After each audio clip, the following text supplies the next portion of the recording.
Welcome to our channel. Today we how to transfer files from iDrive to Backblaze B2 with migration schedule, detailed guide step by step clearly.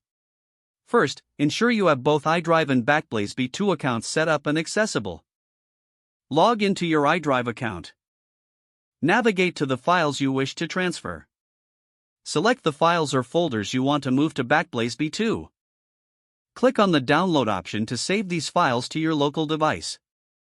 Next, log into your Backblaze B2 account. Create a new bucket to store your transferred files if necessary.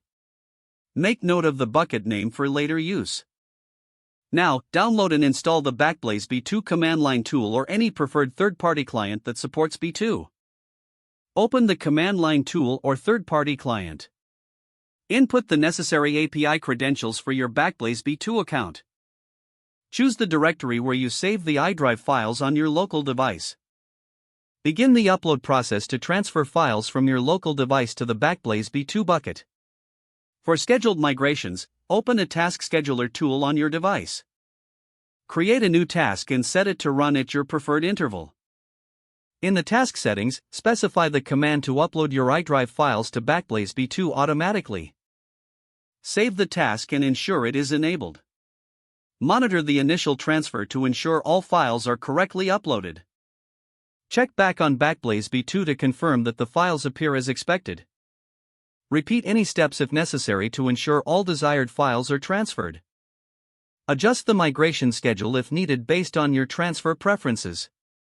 With these steps completed, your files will now be successfully migrated from iDrive to Backblaze B2. If the page does not load, refresh the browser or try again in a private or incognito window. Make sure you are using the correct email address, then retype it carefully to avoid small typos. If your password is not accepted, use the reset option and create a new strong password you can remember. Check your spam folder for verification or security emails, then complete any requested confirmation steps. Enable two-factor authentication if available to improve account security and reduce unauthorized access risk. After signing in, review your profile details so your contact information and settings are accurate and current. Don't forget to like this video and subscribe to our channel for more step-by-step tech guides.